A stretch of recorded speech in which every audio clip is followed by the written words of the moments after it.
Hi hello ಎಲ್ಲರಿಗೂ ನಮಸ್ಕಾರ. Welcome to my YouTube channel ಕನ್ನಡತಿಯ ಕಥಾಸುಧೆ. ನಾನು ನಿಮ್ಮ ರೂಪ ಕನ್ನಡತೆ. ಕಥೆಗಳು ಇಷ್ಟ ಆದರೆ ಚಾನಲನ್ನು ಸಬ್ಸ್ಕ್ರೈಬ್ ಮಾಡ್ಕೊಳ್ಳಿ. ಹಾಗೆ ಕಥೆಗಳು ಇಷ್ಟ ಆದರೆ ಲೈಕ್ ಮಾಡಿ, ಕಮೆಂಟ್ ಮಾಡಿ, ನಿಮ್ಮ ಸ್ನೇಹಿತರಿಗೂ ಶೇರ್ ಮಾಡಿ. ಹೃದಯವ ಕಾದಿರಿಸು ನನಗಾಗಿ ಭಾಗ 52. ರಾತ್ರಿ ಚಂದಿರನ ನೋಡುತ್ತಾ ಒಂಟಿಯಾಗಿ ಕುಳಿತಿದ್ಲು ಊರ್ಮಿಳಾ. ಅವಳ ಬಳಿ ಬಂದು ನಿಂತ ಗೌಡರು, ಊರ್ಮಿಳಾ ಎಂದು ಗೌಡರು ಸುಮ್ಮನೆ ಕಟ್ಟಿಗೆ ಮೇಲೆ ಕುಳಿತಿದ್ದವಳು ಬಳಿ ಬಂದು, ಗೌಡ್ರೆ ಹೇಳಿ, ಏನಾದರೂ ಬೇಕಿತ್ತಾ ಎಂದು ಕೇಳಿದಳು ತಲೆ ತಗ್ಗಿಸಿ. ನಾಳೆ ನೀನು ಇಲ್ಲಿಂದ ಗಂಡನ ಮನೆಗೆ ಹೋಗ್ತಾ ಇದೀಯಾ. ನಿನ್ನ ಜೊತೆ ಅಪ್ಪನ ಸ್ಥಾನದಲ್ಲಿ ನಿಂತು ಒಂದೆರಡು ಮಾತು ಹೇಳಬೇಕು ಅನಿಸ್ತು, ಅದಕ್ಕೆ ಬಂದೆ ಎಂದು ಹೇಳಿದಾಗ ಮೆಲ್ಲಗೆ ತಲೆ ಎತ್ತಿ ನೋಡಿದವಳ ಕಣ್ಣಲ್ಲಿ ನೀರು. ನನ್ಗೊತ್ತು ನೀನು ಯಾವ ತಪ್ಪು ಮಾಡಿಲ್ಲ ಅಂತ, ಹಾಗೆ ನೀನು ಎಂತಹ ದಿಟ್ಟ ಹೆಣ್ಣು ಅಂತಲೂ ನನಗೆ ಗೊತ್ತಿದೆ. ಆದರೆ ನಿನ್ನೆಯಿಂದ ಮಂಕಾಗಿರೋದು ಯಾಕೆ ಎಂದು ಕೇಳಿದರು. ಗೌಡ್ರೆ, ಅದು ಎಲ್ಲ ನನ್ನ ನಡತೆ ಕೆಟ್ಟವಳು ಅಂತ ಎಂದು ಅವಳು ಮಾತು ಪೂರ್ಣ ಆಗೋ ಮೊದಲೇ, ಊರ್ಮಿಳಾ ಎಂದು ಕೋಪದಿಂದ ಹೇಳಿದ ಗೌಡ್ರು, ನೀನೇನು ಅನ್ನೋದು ನಿನಗೆ ಮೊದಲು ಗೊತ್ತಿದೆ ಅಲ್ವಾ. ನಿನ್ನ ಮನಸಾಕ್ಷಿ ನೀನು ತಪ್ಪು ಮಾಡಿಲ್ಲ ಅಂತ ಹೇಳಿದ ಮೇಲೆ ಮತ್ತೆ ಏನು ನಿಂದು. ಅವರು ಹಾಗಂದ್ರು, ಇವರು ಹೀಗಂದ್ರು, ಅದೆಲ್ಲ ಯಾಕೆ ಎಂದು ಹೇಳಿದಾಗ ಅವರ ಮಾತು ಸಾರಿ ಎನಿಸಿತು ಅವಳಿಗೆ. ಇವತ್ತು ನಿನ್ನೆ ಮದುವೆ ಆಯಿತು, ಅಷ್ಟೇ ಇಲ್ಲಿ ಮುಖ್ಯ ಆಗಿರೋದು. ಅದಕ್ಕೆ ಕಾರಣ ಅವರ ಮಾತುಗಳು ಅಷ್ಟೇ. ಯಾವ ಮಾತುಗಳು ಅನ್ನೋದು ಮುಖ್ಯ ಅಲ್ಲ, ಅವರೆಲ್ಲ ನೆಪ ಮಾತ್ರ ಎಂದು ಹೇಳಿದರು. ತುಂಬ ತಿಳಿದವರು ಅವರು ಮಲ್ಲನ ಗೌಡ್ರು. ಈಗ ನಿನ್ನ ಕೆಲಸ ಮನೆಯ ಕೀರ್ತಿ ಬೆಳಗೋದು, ಮತ್ತೆ ನನ್ನ ಹೆಸರು ಕಾಪಾಡಿಕೊಂಡು ಲಕ್ಷ್ಮಣ್ ಮನ ಗೆಲ್ಲೋದು ಅಷ್ಟೆ. ಇದು ಇಬ್ಬರಿಗೂ ಅವಸರದ ಮದುವೆ, ಆದರೆ ವಿಧಿಲಿಖಿತ. ಅವನ ಮನಸ್ಸನ್ನು ಗೆಲ್ಲೋದಕ್ಕೆ ಪ್ರಯತ್ನ ಮಾಡು. ಈ ರೀತಿ ಮೂಲೆ ಸೇರುವವಳಲ್ಲ, ನನ್ನ ಮಗಳಾಗಿರೋಕ್ಕೆ ಸಾಧ್ಯ ಇಲ್ಲ ಎಂದು ಹೇಳಿದಾಗ ಅವರನ್ನು ನೋಡಿ, ಇಲ್ಲ ಗೌಡ್ರೆ, ಇನ್ಮೇಲೆ ನಾನು ಹಾಗೆ ಇರ್ತೀನಿ, ಮೊದಲಂತರ ಲಕ್ಕಿಯವರ ಮನಸ್ಸು ಗೆದ್ದು ಒಳ್ಳೆ ಸೊಸೆ ಅನಿಸಿಕೊಳ್ವೆ ಎಂದು ಹೇಳಿದಾಗ ನಕ್ಕವರು, ಒಳ್ಳೆ ಹುಡುಗಿ, ಸರಿ ಟೈಮ್ ಆಯಿತು, ಮಲ್ಗುವಂತೆ ಬಾ. ಮದುವೆ ಆಗಿರುವವಳು ನಿನ್ನ ಗಂಡನ ಕೋಣೆಯಲ್ಲೇ ಇರಬೇಕು, ಇಲ್ಲಿ ಅಲ್ಲ ಎಂದು ಹೇಳಿದಾಗ ಲಕ್ಕಿ ಜೊತೆಗಿನ ಜೀವನ ನೆನೆದು ತುಸು ಭಯ ಆದರೂ, ಗೌಡ್ರೆ ಮುಂದೆ ಏನೇ ಆದರೂ ನೀವು ನನ್ನ ಜೊತೆ ಇರ್ತೀರ ಅಲ್ವಾ ಎಂದು ಕೇಳಿದಳು ತುಟಿ ಉಬ್ಬಿಸಿ.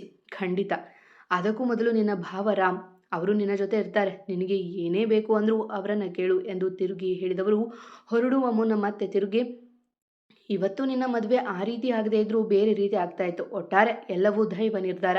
ಚಿಂತೆ ಬಿಟ್ಟು ಚೆನ್ನಾಗಿರು ಎಂದು ಹೇಳಿ ನಡೆದರು ಅಲ್ಲಿಂದ. ಅದನ್ನು ನೋಡುತ್ತಿದ್ದ ರಾಮ್ ಸಹ ತುಟಿ ಅಂಚಲ್ಲಿ ನಗುತ್ತಾ ಕೋಣೆ ಸೇರಿದ. ಗೌಡ್ರು ಹೇಳಿದ ಮಾತಿನ ಅರ್ಥ ಏನು? ಅಂದರೆ ನಾನೀಗ ಲಕ್ಕಿಯವರ ರೂಮ್ಗೆ ಹೋಗಬೇಕಾ ಎಂದು ಮೆಲ್ಲಗೆ ಅವನ ಕೋಣೆಗೆ ನಡೆದ್ಲು. ಫೋನ್ ಹಿಡಿದು ತನ್ನ ಪ್ರೇಯಸಿ ಫೋಟೋ ನೋಡುತ್ತಾ ಇದ್ದವ ಇವಳ ಗೆಜ್ಜೆ ಶಬ್ದ ಕೇಳಿ ತಕ್ಷಣ ತಲೆ ಎತ್ತಿ ನೋಡಿದ. ಏಯ್, ಯಾಕೆ ಬಂದೆ ಇಲ್ಲಿಗೆ, ಅದು ಇಷ್ಟೊತ್ತಲ್ಲಿ ಎಂದು ರೇಗಿದ ಒಂದೇ ಮಾತಿಗೆ. ಅಯ್ಯೋ, ನನ್ನ ಗಂಡನ ಕೋಣೆಗೆ ನಾನು ಬರದೆ ಇನ್ನೇನು ಪಕ್ಕದ ಮನೆಯವರು ಬರೋಕ್ಕಾಗುತ್ತಾ ಪತಿ ದೇವರೇ ಎಂದು ಹೇಳುತ್ತಾ ಹುಸಿ ಧೈರ್ಯ ಮಾಡಿಕೊಂಡಿದ್ದ ಅವನ ಪಕ್ಕ ಬಂದು ಕೂಡಿದ್ಲು. ಸುಮ್ಮನೆ ಎದ್ದು ಹೋದರೆ ಸರಿ ಎಂದು ಹೇಳಿದ ಚೂರು ದೂರ ಸರಿದು. ಆಗೋದಿಲ್ಲ ನನ್ನ ಗಂಡ ಎಂದು ಹೇಳುತ್ತಾ ಅವನ ಕೈ ಹಿಡಿಯಲು ಹೋದಾಗ, ನಾಚಿಕೆ ಬಿಟ್ಟವರಿಗೆ ಏನು ಹೇಳಿದ್ರೂ ಪ್ರಯೋಜನ ಇಲ್ಲ, ಇಷ್ಟ ಇಲ್ಲ ಅಂದರೂ ಮೈ ಮೇಲೆ ಬರ್ತೀಯಾ ತೂ ಎಂದು ಹೇಳಿದ್ದೆ. ಮನಸ್ಸಿಗೆ ಬೇಸರ ಆದರೂ ಮೆಲ್ಲಗೆ ಕಣ್ಣು ಮುಚ್ಚಿ ತೆಗೆದು, ಏನು ಸುಮ್ಮನೆ ಇದ್ದೀನಿ ಅಂತ ಬಾಯಿಗೆ ಬಂದಾಗ ಹೇಳ್ತಿದ್ದೀರಾ. ರಾಮ್ ಭಾವನ ಮುಖ ನೋಡಿ ಸುಮ್ಮನೆ ಇದ್ದೀನಿ ಎಂದು ರೋಪ್ ಹಾಕಿದ್ಲು ಊರ್ಮಿಳಾ. ಇಲ್ಲ ಅಂದರೆ ಏನು ಮಾಡ್ತಿದ್ದೆ ಎಂದ ಹುಬ್ಬೇರಿಸಿ ಕೇಳಿದವನ ಕೈ ಹಿಡಿದು ಚಿವುಟಿದ್ಲು.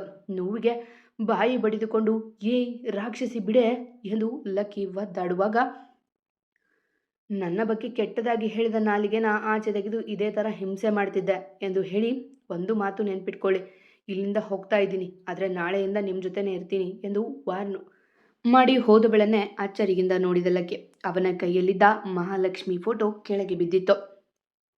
ನಾನು ಹೋಗಿ ಬರ್ತೀನಿ ಗೌಡರ ಎಂದು ಗೌಡರ ಕಾಲಿಗೆ ಎರಗಿ ಆಶೀರ್ವಾದ ತೆಗೆದುಕೊಂಡಳು ಊರ್ಮಿಳಾ. ನೆಪ ಮಾತ್ರಕ್ಕೆ ಲಕ್ಕಿ ಅವಳ ಜೊತೆ ಇದ್ದ. ಬೆಂಗಳೂರಿಗೆ ಹೊರಟಿದ್ರು. ದೀರ್ಘ ಸುಮಂಗಲಿ ಭವ ಎಂದು ಆಶೀರ್ವಾದ ಮಾಡಿ ಅವಳ ತಲೆ ನೇವರಿಸಿ, ನಿನಗೆ ಏನು ಕಷ್ಟ ಬರೋದಿಲ್ಲ ಅಂತ ಗೊತ್ತು. ರಾಮ್ ನಿನ್ನ ಚೆನ್ನಾಗಿ ನೋಡ್ಕೋತಾನೆ. ಅಷ್ಟಕ್ಕೂ ಮೀರಿ ನಿನಗೆ ಒಂಟಿ ಅನಿಸಿದ್ರೆ ಈ ತವರಿನ ಬಾಗಿಲು ಸದಾ ತೆರೆದಿರುತ್ತೆ. ಅಪ್ಪನ ಮನೆ ಅಂದುಕೊಂಡು ಬಾ ಎಂದು ಹೇಳಿದಾಗ ಅವರನ್ನು ಅಪ್ಪಿ ಬಿಟ್ಟಳು ಕಣ್ಣು ತುಂಬಿಕೊಂಡು. ನಿಮ್ಮನ್ನು ಅಪ್ಪಾಜಿ ಅಂತ ಕರೆಯಬೇಕು ಅನಿಸುತ್ತೆ, ಹಾಗನ್ನುವುದಕ್ಕೆ ನನಗೆ ಅಧಿಕಾರ ಇದೆ ಅಲ್ವಾ ಎಂದು ತಲೆ ಎತ್ತಿ ಕೇಳಿದಾಗ ಅವರ ತುಟಿ ಅಂಚಲ್ಲಿ ಇರುವ ನಗುವೆ ಅವರ ಉತ್ತರ. ನೋಡು ಊರ್ಮಿಳಾ, ಹೋದ ಮನೆ ಬೆಳಗ್ಗೆ ನಮ್ಮ ಗೌರವ ಹೆಚ್ಚಿಸಬೇಕು ಆಯ್ತಾ ಎಂದು ಹೇಳಿದರು ಗಿರಿಜಾ. ಹ್ಞೂ ಅಮ್ಮ, ಆದಷ್ಟು ನಾನು ಉತ್ತಮ ಮಾಡಿಕೊಳ್ತೀನಿ ಎಂದು ಹೇಳಿದವಳ ಮಡಿಲು ತುಂಬಿ ಕಳುಹಿಸಿದರು. ಹೋಗಿ ಬರ್ತೀನಿ ಕಣ್ರೋ, ಚೆನ್ನಾಗಿ ಓದ್ಕೊಳ್ಳಿ, ಜಾಸ್ತಿ ತರಲೆ ಮಾಡಬೇಡಿ ಎಂದು ಹೇಳಿ ಅಪ್ಪಿದಳು ತನ್ನ ಹುಡುಗರ. ಹ್ಞೂ ಅಕ್ಕ, ನೀ ಚೆನ್ನಾಗಿರು, ಬಾವ ನಿನ್ನ ಚೆನ್ನಾಗಿ ನೋಡ್ಕೋತಾರೆ ಎಂದು ಹೇಳಿ ಹೊರಟು ನಿಂತವಳ ಮನಭಾರ ಬೇಡವೆಂದರೂ ಕಣ್ಣು ತುಂಬಿ ಬಂದಿತ್ತು ಅವಳಿಗೆ. ಹುಟ್ಟಿ ಬೆಳೆದ ಊರು ಎಲ್ಲೆಂದರಲ್ಲಿ ನೆನಪುಗಳಿವೆ. ಅವಳ ಪುಟ್ಟ ಗ್ಯಾಂಗ್, ಅನ್ನ ಕೊಟ್ಟ ಮನೆ ಎಲ್ಲವ ತೊರೆದು ಹೋಗುವುದೆಂದರೆ ಸುಮ್ಮನೆಯೇ? ಕಷ್ಟವೇ ಅದು. ಅಪ್ಪನ ಪ್ರೀತಿ ಇಲ್ಲದೆ ಹೋದರೂ ಎಲ್ಲವ ತೊರೆದು ಹೋಗುವ ಮಾತು ಬಹು ನೋವು ಕೊಡುತ್ತಿತ್ತು. ಬಿಕ್ಕಿ ಬಿಕ್ಕಿ ಅತ್ತವಳ ಎದೆ ಕಪ್ಪಿ ಸಮಾಧಾನ ಮಾಡುತ್ತಾ ಬಸ್ ಏರಿದ್ಲು ಜಾನು. ಅಕ್ಕ, ಈ ಸಂಕಟ ತಡೆಯೋಕ್ಕಾಗೋದಿಲ್ಲ. ಹುಟ್ಟಿ ಬೆಳೆದ ಊರನ್ನ ಬಿಟ್ಟು ಹೋಗುವುದು ಎಷ್ಟು ನೋವು ಅಲ್ವಾ ಎಂದು ಅವಳ ಮಡಿಲಿಗೆ ಬಿದ್ದು ಹೇಳಿದವಳ ನೋಡಿ ಅವಳಿಗೂ ಸಂಕಟ ಆಗಿತ್ತು. ಅಪ್ಪ, ಅಮ್ಮ, ಅಣ್ಣ, ಅಜ್ಜ, ಅಜ್ಜಿ ಇಷ್ಟೆಲ್ಲ ಇದ್ದು ಮನೆ ಬಿಟ್ಟು ಬರುವಾಗ ಜಾನು ಸಹ ನೋವು ತಿಂದಿದ್ಲು. ಈಗ ಯಾರು ಇಲ್ಲದ ನೋವು ಹೇಗಿರುತ್ತೆ? ಪಾಪ ಎನಿಸಿತು ಅವಳಿಗೆ. ಮನೆಯವರು ಮರೆಯಾಗುವವರೆಗೂ ಕೈ ಬೀಸಿ ಅಳುತ್ತಿದ್ದವಳು ಊರು ದಾಟುತ್ತಿದ್ದಂತೆ ಸುಮ್ಮನಾಗಿ ಬಿಟ್ಲು. ನಿರ್ಲಿಪ್ತ ಆಗಿಬಿಟ್ಟಿತ್ತು ಅವಳ ಮನ. ಬೆಂಗಳೂರಿಗೆ ಬಂದು ತಲುಪಿತ್ತು ಬಸ್. ಮನೆಗೆ ನೋಡಿಯೇ ಅವಳ ಮನ ಡವಗುಟ್ಟಲು ಶುರುವಾಗಿತ್ತು. ಅಬ್ಬಾ, ಅಂತಹ ಅರಮನೆಗೆ ತಾನು ಸೊಸೆಯೇ, ಇದನ್ನು ನಾನು ಸುಧಾರಿಸುವೆನೆ ಎಂಬ ಯೋಚನೆ ಅವಳಿಗೆ ಬಾರದೇ ಇರಲಿಲ್ಲ. ಇಬ್ಬರಿಗೂ ಆರತಿ ಮಾಡಿದ್ರು ಕೌಸಲ್ಯ, ಸುಮಿತ್ರಾ. ಸೇರುವದ್ದು ನಮ್ಮನೆಗೆ ಐಶ್ವರ್ಯ ವೃದ್ಧಿಸಲಿ ಅಂತ ಬೇಡಿಕೊಂಡು ಬಾ ಎಂದು ಹೇಳಿ ಅವಳ ಮುಂದೆ ಸೇರು ಇಡಲು ದೇವರಿಗೆ ಕೈ ಮುಗಿದು, ನನ್ನಿಂದ ಯಾವುದೇ ತಪ್ಪು ಆಗದೇ ಇರಲಿ ದೇವ್ರೆ, ಈ ಮನೆ ಸೊಸೆಯಾಗಿ ನನ್ನ ಕರ್ತವ್ಯ ನಾನು ಸರಿಯಾಗಿ ನಿಭಾಯಿಸುವಂತೆ ಮಾಡು ಎಂದು ಹೇಳಿಕೊಂಡು ಮೆಲ್ಲಗೆ ಸೇರು ಒದ್ದಳು. ಈಗ ಒಬ್ಬರ ಹೆಸರು ಒಬ್ಬರು ಹೇಳಿ ಬನ್ನಿ ಎಂದು ಧನಿ ಹೇಳಿದಾಗ, ಲಕ್ಷ್ಮಣ್ ಎಂದಳು ಊರ್ಮಿಳಾ ಮೆಲ್ಲಗೆ. ಅವಳನ್ನೇ ಕೆಕ್ಕರಿಸಿ ನೋಡಿದ. ಅವಳ ಬಾಯಿಯಲ್ಲಿ ತನ್ನ ಹೆಸರು ಮುದ್ದಾಗಿ ಕೇಳಿತೇನೋ, ಆದರೂ ತೋರಿಕೆಯ ಕೋಪ. ಅಣ್ಣ, ಅವರನ್ನ ಆಮೇಲೆ ನೋಡುವಂತೆ, ಈಗ ಅವರ ಹೆಸರು ಹೇಳು ಎಂದು ಧನಿ ಕೇಳಿದಾಗ, ಊರನ್ನೇ ಹಾಳು ಮಾಡುವ ಊರ್ಮಿಳಾ ಎಂದು ಹೇಳಿದ ಹೊರಟಾಗಿ. ಮತ್ತೆ ಮಾನ ನೋಯಿತು ಅವಳದ್ದು. ಲಕ್ಕಿ, ಈಗಷ್ಟೇ ಮನೆಗೆ ಬರ್ತಿರೋ ಮಗಳ ಮನಸ್ಸು ನೋಯಿಸುವೇನೋ ಎಂದು ದಯಾನಂದ್ ಅವರು ಗದರಿದಾಗ, ಊರು ಉದ್ಧಾರ ಮಾಡೋ ಊರ್ಮಿಳಾ ಎಂದು ದಡದಡನೆ ಒಳಗೆ ನಡೆದ. ಮೆಲ್ಲಗೆ ಒಳಗೆ ಬಂದು ತಲೆ ತಗ್ಗಿಸಿ ನಿಂತವಳ ನೋಡಿ, ನೀನು ದೇವರ ದೀಪ ಹಚ್ಚಿ ಬಾ ಊರ್ಮಿಳಾ, ಸ್ವಲ್ಪ ಹೊತ್ತು ದನಿ ರೂಮಲ್ಲಿ ರೆಸ್ಟ್ ಮಾಡು, ಆಮೇಲೆ ಲಕ್ಕಿ ಕೋಣೆಗೆ ಕಳಿಸುವೆ ಎಂದು ಜಾನು ಹೇಳಿದಾಗ ದೇವರ ಮುಂದೆ ದೀಪ ಹಚ್ಚಿ ಬಂದಳು. ಜಾನು, ಸಿಹಿ ಮಾಡಿಸಬೇಕು ಅನ್ನುವುದು ಮರೆದೆಯಾ ಎಂದು ಕೇಳಿದ್ರು ಮಾಲತಿ ಅಜ್ಜಿ. ಅಯ್ಯೋ ಮರೆತೆ ಅಜ್ಜಿ. ಊರ್ಮಿಳಾ, ಏನಾದರೂ ಸ್ವೀಟ್ ಮಾಡು, ಆಮೇಲೆ ಮಲಗುವಂತೆ, ಇಲ್ಲ ರೆಸ್ಟ್ ಮಾಡು, ಸಂಜೆ ಮಾಡಿದರೆ ಆಯಿತು ಎಂದು ಹೇಳಿದಾಗ ತಲೆ ಆಡಿಸಿ, ಇಲ್ಲ ಈವಾಗಲೇ ಮಾಡ್ತೀನಿ ಎಂದು ಅಡುಗೆ ಮನೆ ಸೇರಿದ್ದು. ಅವಳಿಗೆ ಅಡುಗೆ ಎಂದರೆ ನೀರು ಕುಡಿದಷ್ಟೇ ಸುಲಭ. ಬೇಗ ಪಾಯಸ ಮಾಡಿಬಿಟ್ಲು. ಲಕ್ಕಿ, ಲಕ್ಕಿ ಬಾ, ಮೊದಲು ನೀನು ತಿನ್ನಬೇಕು ಎಂದು ಅಜ್ಜಿ ಕರೆದಾಗ ಕೋಪದಲ್ಲೇ ಕೆಳಗೆ ಬಂದ ಲಕ್ಕಿ. ಅದಾಗಲೇ ಪ್ಯಾಂಟ್ ಶರ್ಟ್ ಬದಲಿಸಿ ಶಾರ್ಟ್ಸ್ ಹಾಕಿ ಬಂದಿದ್ದ.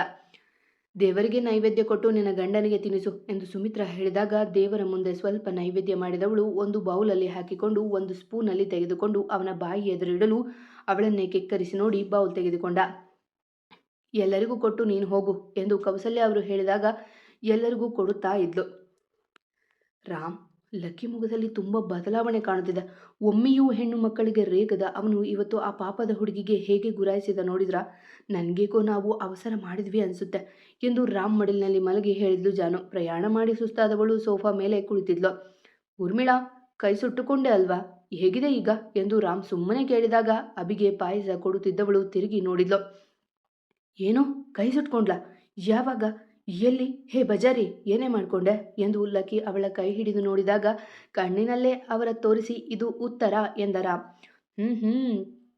ಈಗ ಪಾಯಸ ರುಚಿ ಆಯಿತು ಎಂದು ಹೇಳಿದ ರಾಮ್ ಒಂದು ಸ್ಪೂನ್ ಜಾನು ತುಡಿಗೆ ಇಟ್ಟಾಗ ಮೆಲ್ಲು ನಕ್ಕಳು ಜಾನು.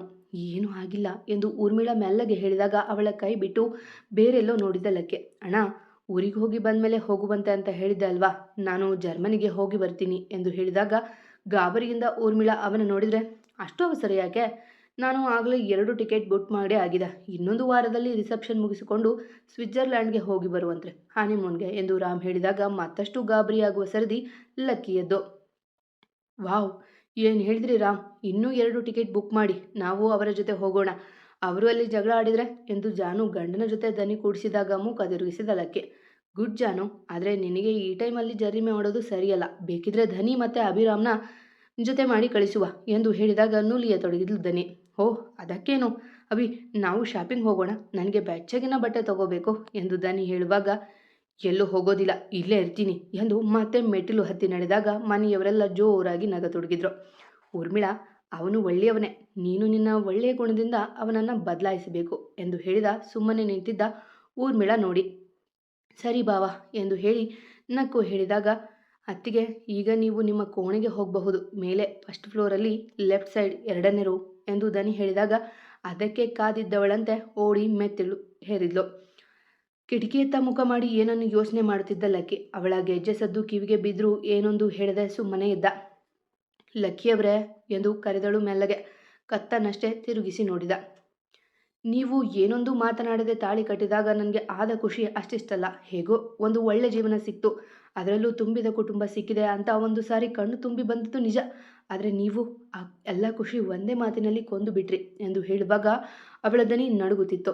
ಇಂದಿನ ದಿನ ರಾತ್ರಿ ನನ್ನ ಬಗ್ಗೆ ಕಾಳಜಿ ತೋರಿಸಿದ್ರಿ, ಕೈತುತ್ತು ನೀಡಿ ಮನಸ್ಸಲ್ಲಿ ಚೂರು ಜಾಗ ಕೊಟ್ರಿ ಅಂದ್ಕೊಂಡೆ. ಆದರೆ ನೀವು ಅಬ್ಬಾ, ಅದೆಂತಹ ಮಾತು! ಬೇರೆ ಯಾರೂ ಅದನ್ನು ಹೇಳಿದರೆ ನಾನು ತಲೆ ಕೊಡಿಸ್ಕೊಳ್ತಿರ್ಲಿಲ್ಲ ಕೇವ್ರೆ ಎಂದು ಹೇಳಿ ಕಣ್ಣು ತೊಳೆದುಕೊಂಡು, ನನ್ನ ಬಾಯಿ ಜೋರು, ಸ್ವಲ್ಪ ಅತಿಯಾಗಿ ಮಾತಾಡ್ತೀನಿ, ಆದರೆ ಎಂದೂ ಹುಡುಗರ ಜೊತೆ ಬೆರೆತಿಲ್ಲ. ದೇವ್ರ ಮೇಲೆ ಆಣೆ ಮಾಡಿ ಹೇಳ್ತೀನಿ, ನಾನು ಒಂದು ಗಂಡಸಿನ ಮೈಯನ್ನು ಸಹ ಮುಟ್ಟಿಲ್ಲ ನಿಮ್ಮ ಹೊರತಾಗಿ. ನಿಮಗೆ ಅದ್ಯಾಕೆ ತಪ್ಪು ಕಲ್ಪನೆ ಆಯಿತು? ಬಿಡಿ ಹೋಗಲಿ, ವಲ್ಲದ ಗಂಡನಿಗೆ ಮೊಸರಲ್ಲಿ ಸಹ ಕಲ್ಲಂತೆ. ನಿಮಗೆ ನಾನೇ ಇಷ್ಟ ಇಲ್ಲ ಎಂದು ಹೇಳಿ ಅಲ್ಲಿಂದ ಬಾತ್ರೂಮ್ ಹೋಗಲು ತಿರುಗಿದಳಷ್ಟೆ. ಕಣ್ಣು ಮಂಜಾಗಿದ್ದರಿಂದ ಮುಂದಿದ್ದ ಟೀಪಾಯಿ ಕಾಣದೆ ಎಡುವಿ ಬಿಟ್ಲು. ಅಮ್ಮ ಎಂದು ಕೂಗಿ ಕಾಲು ಹಿಡಿದು ನೆಲದ ಮೇಲೆ ಕುಳಿತಳು. ಹೆಬ್ಬೆರಳು ಚೂರು ಉಗುರು ಕಿತ್ತು ಗಾಯ ಆಗಿತ್ತು. ಆದ ಶಬ್ದಕ್ಕೆ ಹಿಂದೆ ತಿರುಗಿ ನೋಡಿದ ಕೆಳಗೆ ಕುಳಿತವಳ ಬಂದು ಕುಳಿತು, ಒಂಚೂರು ಬುದ್ಧಿ ಇಲ್ಲ ನಿನಗೆ, ಯಾವಾಗ ನೋಡಿದ್ರು ಗಡಿಬಿಡಿ ಇಲ್ಲ ವಟ ನೋಡ್ಕೊಂಡು ಹೋಗೋಕೆ ಆಗಲ್ವಾ? ಕಣ್ಣೇನು ನೆತ್ತಿ ಮೇಲೆ ಇಟ್ಕೊಂಡಿದ್ಯಾ ಎಂದು ಗದರುವಾಗ ಅವನನ್ನೇ ತುಟಿ ಉಬ್ಬಿಸಿ ನೋಡುತ್ತಾ, ಉರಿತಾ ಇದೆ ಎಂದಳು ಮೆಲ್ಲಗೆ. ತಕ್ಷಣ ಅಲ್ಲೇ ಇದ್ದ ಫಸ್ಟ್ ಏಡ್ ಬಾಕ್ಸ್ ತೆಗೆದುಕೊಂಡು ಅವಳ ಬದಿ ಬಂದ. ರಕ್ತವನ್ನ ಮೆಲ್ಲಗೆ ಒರೆಸಿ ಸ್ವಲ್ಪ ಔಷಧಿ ಹಾಕಲು ಹಾ ಎಂದಳು ಊರಿಗೆ. ತಕ್ಷಣ ಗಾಳಿ ಊದುತ್ತಾ ಆಯ್ತು ಆಯ್ತು ಎಂದು ಹೇಳಿ ಪುಟ್ಟ ಹ್ಯಾಂಡ್ ಪ್ಲಾಸ್ಟ್ ಹಾಕಿದ್ದ. ಯಾಕೆ ಇಷ್ಟೊಂದು ಕಾಳಜಿ ನನ್ನ ಮೇಲೆ? ನಾನು ಉಂಡು ಬಿಟ್ಟ ಎಲೆ ಅಲ್ವಾ, ಬೇರೆ ಯಾರೋ ಮುಟ್ಟಿದ ಹೆಣ್ಣು ಅಲ್ವಾ? ನನ್ನಂಥ ಅನಾಥೆ ಮೇಲೆ ಯಾಕೆ ಕಾಳಜಿ ನಿಮಗೆ ಎಂದು ಕೇಳಿದಳು ಅವನ ಕಣ್ಣುಗಳನ್ನೇ ನೋಡುತ್ತಾ. ಮಾತು ಇಲ್ಲ ಅವನಲ್ಲಿ. ಪ್ಲೀಸ್, ಒಂದು ಕೋರಿಕೆ ನಿಮ್ಮಲ್ಲಿ. ನಾವಿಬ್ಬರೂ ಭೇಟಿ ಆಗುವ ಮೊದಲು ಹೇಗಿದ್ರೋ ಹಾಗೆ ಇರಿ. ಇಷ್ಟು ಮೌನಕ್ಕೆ ಜಾರಬೇಡಿ. ನನಗೆ ಸೊಣಕಲ ಕಡ್ಡಿ ಸಿಟಿ ಕಡ್ಡಿ ಇಷ್ಟ, ಈ ಲಕ್ಕಿ ಅವರಲ್ಲ ಎಂದು ಹೇಳಿ ಅವಳು ಬಾತ್ರೂಮ್ ಸೇರಿದಾಗ ಲಕ್ಕಿ ಮುಖದಲ್ಲಿ ಪುಟ್ಟ ನಗು. ಸಂಜೆ ಸರಿದು ರಾತ್ರಿ ಬಂದಿತ್ತು. ರಾಮ್ ಮನೆಯಲ್ಲಿ ಕಲರವ ತುಂಬಿತ್ತು. ಜಾನು ಮನೆಯವರು ಸಂಜೆಯೇ ಮನೆಗೆ ತೆರಳಿದ್ರು. ರಾತ್ರಿ ಅಡುಗೆಯನ್ನು ಆಸ್ತೆಯಿಂದ ಮಾಡಿದ್ಲು ಊರ್ಮಿಳಾ. ಗಮ್ ಅಂತಿದೆ, ಒಂದಂತೂ ಖುಷಿ, ಇನ್ಮೇಲೆ ರುಚಿ ರುಚಿಯಾದ ಅಡುಗೆ ತಿನ್ಬಹುದು ಅಲ್ವಾ ಜಾನು ಎಂದು ಮಡದಿಗೆ ತಮಾಷೆ ಮಾಡುತ್ತಾ ಕುಳಿತರು ದಯಾನಂದ್. ಅಂದರೆ ಇಷ್ಟು ದಿನ ರುಚಿ ಇಲ್ಲದ ಅಡುಗೆ ತಿಂತಾ ಇದ್ರಾ ಎಂದು ಕೌಸಲ್ಯ ಅವರು ತುಟಿ ಉಬ್ಬಿಸಿ ಕೇಳಲು, ಅಲ್ಲ ಕಣೆ ಕೌಸು, ನಿನಗೂ ವಯಸ್ಸಾಯಿತು, ನಾಳೆ ಜಾನುಗೆ 2 ಮಕ್ಕಳು ಆದಮೇಲೆ ಇಬ್ಬರನ್ನ ಸುಧಾರಿಸುತ್ತಾ ಆರಾಮಾಗಿ ಇರ್ಬೋದಲ್ವಾ, ಅಡುಗೆ ಮನೆ ಇನ್ಚಾರ್ಜ್ ತಗೊಳ್ಳೋಕೆ ಚಿಕ್ಕ ಸೊಸೆ ಬಂದು ಅಂತ ಹೇಳಿದೆ ಅಷ್ಟೆ ಎಂದು ನಕ್ಕರು. ತುಂಬಿದ ಕುಟುಂಬ ಅದು. ಮಧ್ಯದಲ್ಲಿ ಅಜ್ಜ ಅಜ್ಜಿ ಕುಳಿತಿದ್ರೆ ಅವರವರ ಗಂಡನ ಪಕ್ಕ ಹೆಂಡತಿಯರು ಕುಳಿತಿದ್ರು. ಧನಿ ಲಕ್ಕಿ ಇಬ್ರು ಅಕ್ಕಪಕ್ಕ ಕುಳಿತಿದ್ರು. ಊರ್ಮಿಳಾ, ನೀನು ಕುಳಿತುಕೋ, ಎಲ್ಲರೂ ಬಡಿಸ್ಕೊಳ್ತಾರೆ ಎಂದು ರಾಮ್ ಹೇಳಿದ. ತಟ್ಟೆಗೆ ಇಡುತ್ತಿದ್ದವಳಿಗೆ, ಪರವಾಗಿಲ್ಲ ಬಾವ, ನನಗೆ ಬಡಿಸೋದ್ರಲ್ಲಿ ತುಂಬ ಖುಷಿ ಸಿಗುತ್ತೆ, ಅನ್ನ ಬಡಿಸಿ ಆಮೇಲೆ ಕುಳಿತುಕೊಳ್ಳುವೆ ಎಂದು ಹೇಳಿ ಎಲ್ಲರ ತಟ್ಟೆಗೂ ಬಡಿಸಿದ್ಲು. ಹಾಗೆ ಒಳಗಿನಿಂದ ಒಂದು ಬೌಲ್ ಹಿಡಿದು ಬಂದವಳು, ಅಕ್ಕ, ಇದು ನಮ್ಮ ಕಡೆ ಮಾಡುವ ಮಾವಿನಕಾಯಿ ತೊಕ್ಕು, ಒಂದು ಸಾರಿ ತಿಂದು ನೋಡಿ, ಪಾಪುಗಳಿಗೂ ಇಷ್ಟ ಆಗುತ್ತೆ, ಮತ್ತೆ ಮತ್ತೆ ಮಾಡಿಕೊಡು ಅಂತ ಕೇಳ್ತೀರಾ ನೋಡಿ ಎಂದು ಜಾನು ತಟ್ಟೆಗೆ ಬಡಿಸಿದ್ಲು. ಊರ್ಮಿಳಾ ಲಕ್ಕಿ ತಟ್ಟೆ ಬಡಿಸಲು ಬಂದಾಗ, ನನಗೆ ಬೇಕಾಗಿಲ್ಲ, ನೀನೇ ತಿನ್ನು ಎಂದು ಒರಟಾಗಿ ಹೇಳಿದ ಲಕ್ಕಿ. ಎಲ್ಲರ ಮುಖ ಸಪ್ಪಗಾಗಿದ್ದು ನೋಡಿ, ಮೇ ಬಿ ಸ್ವಲ್ಪ ಇದೆ ಅಲ್ವಾ, ಅದಕ್ಕೆ ನೀನೊಬ್ಬಳೆ ತಿನ್ನಲಿ ಅಂತ ಇರಬೇಕು, ತಿನ್ನು ಊರ್ಮಿಳಾ, ನಿನ್ನ ಗಂಡನ ಪಕ್ಕ ಕುಳಿತುಕೋ ಎಂದು ಹೇಳಿದ ರಾಮ್. ವಾವ್, ಈ ಥರ ಒಂದು ಡಿಶ್ ನಾನು ಜೀವನದಲ್ಲೇ ತಿಂದಿಲ್ಲ, ಸೂಪರ್ ಎಂದು ಹೊಗಳಿದ್ಲು ಜಾನು. ಹೌದು ಊರ್ಮಿಳಾ, ತುಂಬ ಚೆನ್ನಾಗಿದೆ ಎಂದು ತಿಂದು ನೋಡಿದ ಎಲ್ಲರೂ ಬಾಯಿ ಚಪ್ಪರಿಸುವಾಗ ಊರ್ಮಿಳಾ ಕಡೆಗೆ ನೋಡಿದ ಲಕ್ಕಿ. ತಟ್ಟನೆ ಉಳಿದ ಅಷ್ಟನ್ನು ತನ್ನ ತಟ್ಟೆಗೆ ಬಡಿಸಿಕೊಂಡು ಕುಳಿತಳು ಅವಳು. ಹಾಂ, ಒಳ್ಳೊಳ್ಳೆ ತಿಂಡಿಗಳನ್ನು ತಿನ್ನೋದಕ್ಕೂ ಪುಣ್ಯ ಮಾಡಿರಬೇಕು ಅಲ್ಲ ಮೈದಾ ಎಂದು ಜಾನು ಲಕ್ಕಿ ಕಡೆ ನೋಡಿ ಹೇಳಿದ್ದು. ಮೊದಲೇ ಬಾಯಿ ಚಪಲ ಜಾಸ್ತಿ, ಪಾಪ ಪೆಚ್ಚಾಗಿ ತಲೆ ಆಡಿಸಿದ. ಅಕ್ಕ, ನಿಮಗೆ ಏನು ತಿನ್ನಬೇಕು ಅಂತ ಅನಿಸಿದ್ರು ಹೇಳಿ ಆಯ್ತಾ, ನಾನು ಮಾಡಿಕೊಡ್ತೀನಿ ಎಂದು ಊರ್ಮಿಳಾ ಹೇಳಿದಾಗ ನಕ್ಕು. ಹೋ, ಏನೇನು ಮಾಡೋದಕ್ಕೆ ಬರುತ್ತೆ ನಿನಗೆ ಎಂದು ಒಡಲು ಸವರಿಕೊಂಡ್ಳು. ನನಗೆ ಎಲ್ಲ ಬರುತ್ತೆ, ಏನು ಬರಲ್ಲ ಹೇಳಿ, ಆದರೆ ಸಿಟಿ ಅಡುಗೆ ಸ್ವಲ್ಪ ಕಡಿಮೆ, ಅತ್ತೆಯವರು ಹೇಳಿಕೊಟ್ರೆ ಕಲಿತೀನಿ, ನಾಳೆ ಏನು ಮಾಡಲಿ ಎಂದು ಕೇಳಿದ್ಲು ಉತ್ಸಾಹದಿಂದ. ನನಗೆ ಸಿಹಿ ತಿಂದು ಬಾಯಿ ಎಲ್ಲ ಒಂಥರ ಆಗ್ತಿದೆ, ಸೊ ನಾಳೆ ನನಗೆ ಖಾರವಾಗಿರೋದು ಏನಾದರೂ ಮಾಡು ಎಂದು ಜಾನು ಹೇಳಿದಾಗ ಖುಷಿಯಿಂದ ತಲೆ ಆಡಿಸಿದ್ಲು. ಎಲ್ಲರೂ ಅವರ ಮಾತುಕತೆ ಕೇಳುತ್ತಾ ನಗುತ್ತಾ ಊಟ ಮುಗಿಸಿದ್ರು. ಎಲ್ಲರೂ ಹಾಲಲ್ಲಿ ಕಿಳಿದು ತಾಂಬೂಲ ಹಾಕಿಕೊಂಡು ಹೊರಟುತ್ತಿದ್ರು. ಜಾನು, ನಾಳೆ ಒಮ್ಮೆ ಚೆಕಪ್ಗೆ ಹೋಗಿ ಬರೋಣ, ತುಂಬ ಓಡಾಟ ಆಗಿದೆ ಅಲ್ವಾ, ಯಾವುದಕ್ಕೂ ರಿಸ್ಕ್ ತೆಗೆದುಕೊಳ್ಳಲು ಇಷ್ಟ ಇಲ್ಲ ಎಂದು ರಾಮ್ ಹೇಳಿದಾಗ ತಲೆ ಆಡಿಸಿದ್ಲು ಜಾನು. ಬಾ, ಸ್ವಲ್ಪ ಹೊತ್ತು ತಲೆಗೆ ಎಣ್ಣೆ ಹಚ್ಚಿ ಕೊಡ್ತೀನಿ, ಹಾಯಾಗಿ ನಿದ್ದೆ ಬರುತ್ತೆ ಎಂದು ರಾಮ್ ಮೇಲೆ ಎದ್ದಾಗ, ಬಾವಾ ನಾನು ಮಾಡ್ಲಾ, ನನಗೆ ಎಣ್ಣೆ ಹಚ್ಚೋದಕ್ಕೆ ತುಂಬ ಇಷ್ಟ ಎಂದಳು ಊರ್ಮಿಳಾ. ಅವಳ ಮಾತಿಗೆ ತುಟಿ ಅಂಚಲಿ ನಕ್ಕು ಜಾನುವನ್ನು ಎತ್ತಿಕೊಂಡು, ನಿನ್ನ ಗಂಡನಿಗೆ ತಲೆಗೆ ಎಣ್ಣೆ ಹಾಕೋದು ಇಷ್ಟ, ನನ್ನ ಹೆಂಡತಿ ಪ್ರತಿ ಕೆಲಸ ನಾನೇ ಮಾಡಬೇಕು ಅಂತ ಆಸೆ. ಸೊ ನೀನು ನಿನ್ನ ಗಂಡನ ನೋಡಿಕೊ. ಗುಡ್ ನೈಟ್ ಆಲ್ ಎಂದು ಹೇಳಿ ನಕ್ಕು ಮೇಲೆ ನಡೆದಾಗ ತನ್ನ ಕೆಲಸ ಮುಗಿಸಿ ಕೋಣೆಗೆ ಬಂದಳು ಊರ್ಮಿಳಾ. ಆಗಷ್ಟೇ ಲ್ಯಾಪ್ಟಾಪ್ ಹಿಡಿದು ಏನನ್ನೋ ಮಾಡುತ್ತಿದ್ದವ ಗೆಜ್ಜೆ ಸದ್ದು ಕೇಳಿದ್ದ ಬೇಕೆಂದು ಮುಖ ತಿರುಗಿಸಿ ಲ್ಯಾಪ್ಟಾಪ್ ಆಫ್ ಮಾಡಿ ಮಲಗಿದ. ಬಾ, ಇಷ್ಟು ಬೇಗ ನಿದ್ದೆ ಬಂದಿದೆ ಎಂದು ಹೇಳುತ್ತಾ ಮೆಲ್ಲಗೆ ಚೇರೆ ಎಳೆದುಕೊಂಡು ಅವನ ಮುಂದೆ ಕುಳಿತವಳು. ನಿಮಗೆ ಅಡುಗೆ ಸ್ನ್ಯಾಕ್ಸ್ ಅಂದರೆ ಇಷ್ಟ ಅಂತ ಅಕ್ಕ ಹೇಳಿದರು, ಅದಕ್ಕೆ ಸ್ವಲ್ಪ ತೆಗೆದು ಇಟ್ಟಿದ್ದೆ, ತಗೊಳ್ಳಿ ಎಂದು ತಟ್ಟೆ ಅವನ ಮುಂದೆ ಚಾಚಲು ತಕ್ಷಣ ಮೇಲೆದ್ದು ಕುಳಿತ. ನಾನೇ ತಿನ್ನಿಸುವೆ ಎಂದು ಹೇಳಿದವಳ ಕೈಯಿಂದ ತಟ್ಟೆ ತೆಗೆದುಕೊಂಡು ಅವ ತಿನ್ನುವಾಗ ಗದ್ದಕ್ಕೆ ಕೈ ಕೊಟ್ಟು ಅವನನ್ನೇ ನೋಡುತ್ತಿದ್ದಳು ಊರ್ಮಿಳಾ. ಮತ್ತೆ ಸಿಗುವ. ಕತೆ ಇಷ್ಟ ಆದರೆ ಕಮೆಂಟ್ ಹಾಕಿ, ಜಾಸ್ತಿ ಇಷ್ಟ ಆದರೆ ಸಬ್ಸ್ಕ್ರೈಬ್ ಮಾಡ್ಕೊಳ್ಳಿ. ಎಂದಿನಂತೆ ನಿಮ್ಮ ಪ್ರೀತಿ, ಕಮೆಂಟ್, ಪ್ರೋತ್ಸಾಹದ ನಿರೀಕ್ಷೆಯಲ್ಲಿ ನಾನು ನಿಮ್ಮ ರೂಪಕ ನಡತೆ. ಪ್ರೀತಿಯಿಂದ ಕತೆ ಕೇಳಿ ಪ್ರೋತ್ಸಾಹ ಕೊಡು ಪ್ರತಿಯೊಬ್ಬರಿಗೂ ನನ್ನ ತುಂಬು ಹೃದಯದ ಧನ್ಯವಾದಗಳು. ನಿಮ್ಮ ಪ್ರೀತಿ ಮತ್ತು ಪ್ರೋತ್ಸಾಹ ಸದಾ ನನ್ನ ಜೊತೆ ಹೀಗೆ ಇರಲಿ, ಆಯಿತಾ?